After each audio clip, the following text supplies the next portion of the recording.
मुगाची डाळ थोडीशी घेतलेली आहे, थोडंसं तांदूळ, 1 वाटी पाणी घालून घेऊयात, थोडीशी हळद, 1 लवंग, दालचिनीचे तुकडे 2, थोडंसं तेल आणि 1 तमालपत्र. खाडे मसाले ऑप्शनल आहे, तुम्ही नाही वापरले तरी चालतील.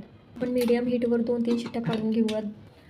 थोडी मोहरी चांगली तडतडत आल्यानंतर जिरे, थोडासा हिंग, कढीपत्ता, लसूण, टोमॅटो, चवीनुसार मीठ, थोडंसं लाल तिखट, थोडासा गोडा मसाला. टोमॅटो चांगलं शिजत आल्यानंतर आपण या ठिकाणी शिजवलेली डाळ घालून घेणार आहोत. डाळ चांगली एकजीव झाल्यानंतर आपण या ठिकाणी गरम पाणी घालून घेऊयात डाळीमध्ये. चपातीच्या कणकीला तेल लावून लाटून घेऊयात. ह्या चपातीला लहान मोठ्या आकारात कट करून घेऊयात. आपण ह्या वरणामध्ये तयार केलेल्या चकोल्या घालून घेऊयात. ह्या चकोल्या चांगल्या शिजवून घेऊयात.